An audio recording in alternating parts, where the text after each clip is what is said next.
जय श्री सत्य सनातन धर्म की जय। भगवान श्री हरि प्रसाद। तो मरुदगणों की उत्पत्ति, भिन्न भिन्न समुदाय के राजाओं तथा 14 मनवंतरों का वर्णन। भीष्म जी ने पूछा, ब्रह्मन, दिति के पुत्र मरुदगणों की उत्पत्ति किस प्रकार हुई? वे देवताओं के प्रिय कैसे हो गए? देवता तो दैत्यों के शत्रु हैं, फिर उनके साथ मरुदगणों की मैत्री क्यों कर संभव हुई? तो पुरस्त्य जी ने कहा, भीष्म, पहले देवासुर संग्राम है। भगवान विष्णु और देवताओं के द्वारा अपने पुत्र पौत्रों के मारे जाने पर दिति को बड़ा शोक हुआ। वे आर्त होकर परम उत्तम भूलोक में आई और सरस्वती के तट पर पुष्कर नाम के सूर्य एवं महान तीर्थ में रहकर सूर्य देव की आराधना करने लगी। उन्होंने बड़ी उग्र तपस्या की। दैत्य माता दिति ऋषियों के नियमों का पालन करती और फल खाकर रहती थी। वे कच्छ, चांद्रायण आदि कठोर व्रतों के पालन द्वारा तपस्या करने लगी। जरा और शौक से व्याकुल होकर उन्होंने 100 वर्षों से कुछ अधिक काल तक तप किया। उसके बाद वशिष्ठ आदि महर्षियों से पूछा, मुनिवरों, क्या कोई ऐसा भी व्रत है जो मेरे पुत्र शोक को नष्ट करने वाला तथा यह लोक और परलोक में भी सौभाग्य रूप फल प्रदान करने वाला हो? यदि हो तो बताइए। वशिष्ठ आदि महर्षि ने ज्येष्ठ की पूर्णिमा का व्रत बताया तथा दिति ने भी उस व्रत का सांगोपांग वर्णन सुनकर उसका यथावत अनुष्ठान किया।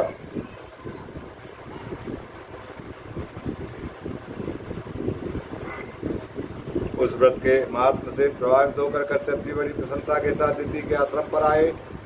दिति का शरीर तपस्या से कठोर हो गया था, किंतु कश्यप जी ने उन्हें पुनः रूप और लावण्य में युक्त कर दिया और उनसे वर मांगने का अनुरोध किया। तब दिति ने वर मांगते हुए कहा, भगवान, मैं इंद्र का वध करने के लिए एक ऐसे पुत्र की याचना करती हूँ जो समृद्धशाली, अत्यंत तेजस्वी तथा समस्त देवताओं का संहार करने वाला हो।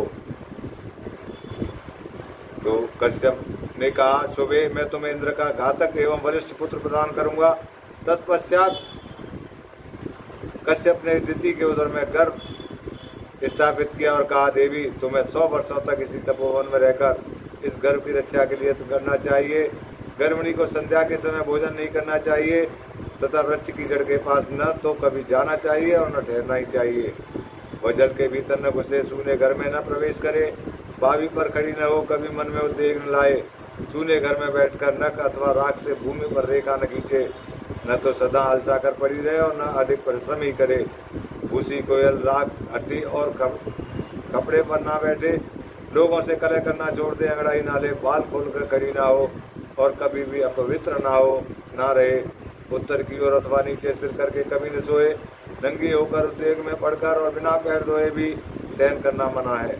अमंगल युक्त वचन मुँह से न निकाले, अधिक हंसी मजाक भी न करे, गुरुजनों के सदा आदरपूर्व बर्ताव करे, मांगलिक कार्यों में लगी रहे, सर्वो सदियों से युक्त जल के द्वारा स्नान करे, अपनी रक्षा का प्रबंध रखे, गुरुजनों की सेवा करे और वाणी से सबका सत्कार करती रहे।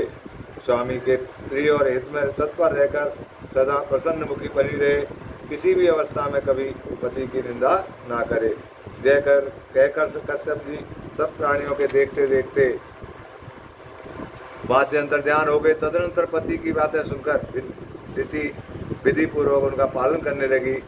इससे इंद्र को बड़ा भय हुआ। वे देवलोक छोड़कर दिति के पास आए और उनकी सेवा इच्छा से वहीं रहने लगे। इंद्र का भाव विपरीत था। वे दिति का चित्र ढूंढ रहे थे। बाहर से तो उनका मुख प्रसन्न था, किंतु भीतर से भय के मारे विकल थे। वे अपने को कृत्य मानने लगी तथा उनका हृदय विस्मय विमुक्त रहने लगा। उस दिन वे पैर धोना भूल गई और बाल खोले हुए सो गई। इतना ही नहीं, निंद्रा के भाव से दबी होने के कारण दिन में उनका सिर कभी नीचे की ओर हो गया। यह अवसर पाकर सचिवपति इंद्र दिति के घर में प्रवेश कर गए और अपने वज्र के द्वारा उन्होंने उस गर्भस्थ बालक के 7 टुकड़े कर डाले। तब वे 7 टुकड़े सूर्य के समान तेजस्वी 7 कुमारों के रूप में परिणत हो गए और रोने लगे। उस समय दानव शत्रु इंद्र ने उन्हें रोने से मना किया तथा पुनः उनमें से एक के साथ 7 टुकड़े कर दिए। इस प्रकार 49 कुमारों के रूप में होकर वे जोर जोर से रोने लगे।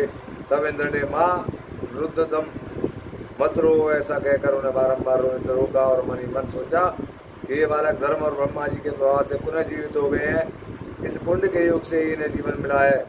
ऐसा जानकर वे निश्चय पर पहुंचे कि यह पूर्णमासी व्रत का फल है। निश्चय इस व्रत का अथवा ब्रह्मा जी की पूजा का परिणाम है कि वज्र के मारे जाने पर भी इनका विनाश नहीं हुआ। ये एक से अनेक हो गए, फिर भी उधर की रक्षा होती रही। इसमें संदेह नहीं कि वे अवध्य हैं, इसलिए देवता हो जाए।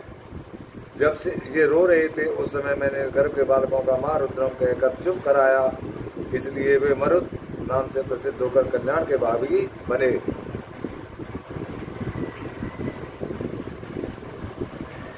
ऐसा विचार कर इंद्र ने दिति से कहा, माँ मेरा अपराध क्षमा करो, मैंने अर्थशास्त्र का सहारा लेकर यह दुष्कर्म किया। इस प्रकार बारंबार कहकर उन्होंने दिति को प्रसन्न किया और मरुदगणों को देवताओं के समान बना दिया। तत्पश्चात देवराज ने पुत्रों सहित दिति को विमान पर बैठाया और उनको साथ लेकर ईश्वर को चले गए। मरुदगण यज्ञ भाग के अधिकारी हुए, उन्होंने असुरों से मेल नहीं किया, इसलिए वे देवताओं के प्रिय हुए। तो भीष्म जी ने कहा, ब्रह्मन आपने आदि सर्ग और प्रतिसर्ग का विस्तार के साथ वर्णन किया, अब जिनके जो स्वामी हो उनका वर्णन कीजिए। तो पुलस जी बोले, राजन जब इस पृथ्वी के संपूर्ण राज्य पर अभिषेक होकर सबके राजा हुए, उस समय ब्रह्मा ने चंद्रमा को अन्य ब्राह्मण एवं और तपस्या का अधिपति बनाया।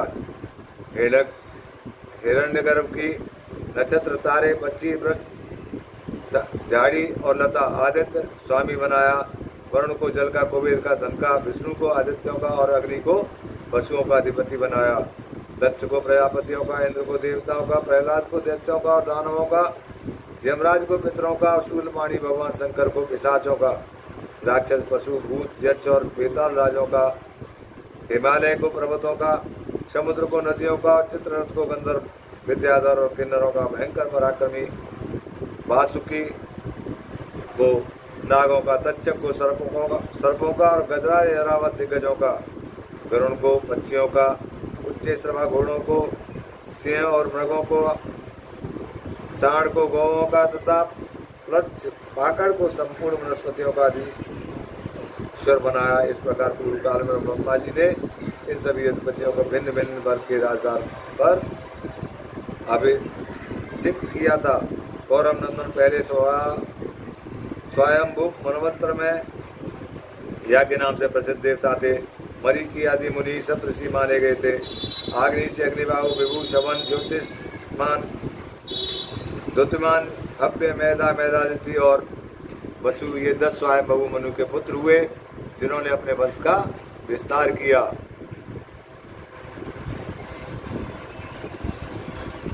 यह स्वयंभू मनवंतर का वर्णन हुआ। इसके बाद स्वारोचिष मनवंतर आया। स्वारोचिष मनु के 4 पुत्र हुए, जो देवताओं के समान तेजस्वी थे। इनके नाम है नव, नवस्य, प्रसूति, भावन। इनमें से भावन अपनी कीर्ति का विस्तार करने वाला था। दत्तात्रेय, अत्रि, च्यवन, स्तन, प्राण, कश्यप तथा बृहस्पति, ये 7 सप्तऋषि हुए। उस समय तुषित नाम के देवता थे। हवीन्द्र, सुकृत, मूर्ति, आप और ज्योति तीर्थ थे। ये वशिष्ठ के 5 पुत्र ही स्वारोचित मनवंतर में प्रजापति थे। यह द्वितीय मनवंतर का वर्णन हुआ। इसके बाद औत्तम मनवंतर का वर्णन करूंगा। तीसरे मनु का नाम था औत्तम। उन्होंने 10 पुत्र उत्पन्न किए, जिनके नाम है ईश, उर्ज, तनुष, शुचि, शुक्र, मधु, माधव, नवस्य, नव तथा सह। इनमें से सबसे छोटा था। ये सब के सब उदार और यशस्वी थे। उस समय भानुसंज्ञक देवता और ऊर्ज नाम के सप्तऋषि थे। कौकिक, बिंदी, कुतुंड, दालभ्य, शक, प्रवाहित, मित और सम्मिति, ये 7 योगवर्धन ऋषि थे। चौथा मनवंतर तामस के नाम से प्रसिद्ध है। उसमें कवि, क्रतु, अग्नि, अकवि, कवि, जन्य तथा धामा, ये 7 मुनि सप्तऋषि थे। 7 दिगण देवता थे। अकल्पस, तपोधन्मा, तपोमूल, तपोधन, तपोराशि, तपस्य, सुतपस्य, परंतप, तपोभागी और तपोयोगी, ये 10 तामस मनु के पुत्र थे, जो धर्म और सदाचार में तत्पर तथा अपने वंश का विस्तार करने वाले थे। अब 5वें रेवत मनवंतर वृत्तांत श्रवण करो। देवबाहु, सुबाहु, पर्जन्य, सोमप, मुनि, हिणरोमा और सप्ताश्व, ये 7 रेवत मनवंतर के सप्तऋषि माने गए हैं। उत्तरजय तथा प्रकृति नाम वाले देवता थे तथा वरुण, तत्वदर्शी, चिंतमान, हव्य, कवि, मुक्त, निर्सुप, सत्व, विमोह और प्रकाशक, ये 10 रेवत मनु के पुत्र हुए। जो धर्म पराक्रम और बल से संपन्न थे।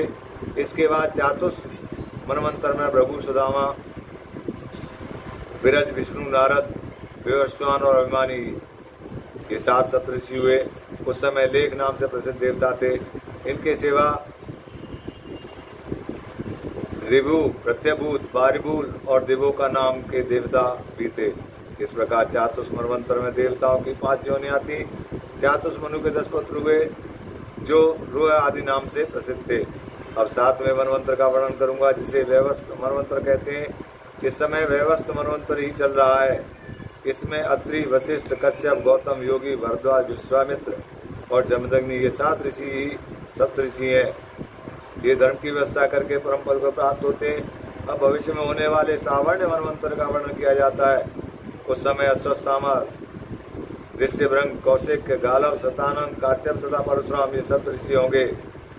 रति, बरियान, यवसु, सुवर्ण, दृष्टि, चरिष्टु, आद्य, सुमति, वशिष्ठ तथा पराक्रमी शुक्र ये भविष्य में होने वाले सावणी मनु के पुत्र बतलाए गए हैं। इसके सिवा रोच्य आदि दूसरे मनुओं के भी नाम आते हैं। प्रजापति रुचि के पुत्र का नाम रोच्य होगा। इसी प्रकार भूति के पुत्र बौद्ध नाम के मनु कहलाएंगे। तदनंतर मैणा सवर्णिक नामक मनु का अधिकार होगा। वे ब्रह्मा के पुत्र माने गए हैं। मेरु सावणी के बाद क्रम से ऋषु, विदामा और विश्वक्षेन नामक मनु होंगे। राजन, इस प्रकार मैंने तुम्हें भूत और भविष्य मनुओं का परिचय दिया है। इन 14 मनुओं का अधिकार कुल मिलाकर 1000 चतुर्युग तक रहता है। अपने अपने मनवंतर में संपूर्ण चराचर जगत को उत्पन्न करके कल्प का संहार होने पर ये ब्रह्मा जी के साथ मुक्त हो जाते हैं। ये मनु प्रति 1 सहस्त्र चतुर्युगी के बाद नष्ट होते रहते हैं तथा ब्रह्मा आदि विष्णु का सायुज्य प्राप्त करते हैं। और सत्य सनातन धर्म की जय और शुद्ध हनुमान की जय। तो सब ऋषियों की जय।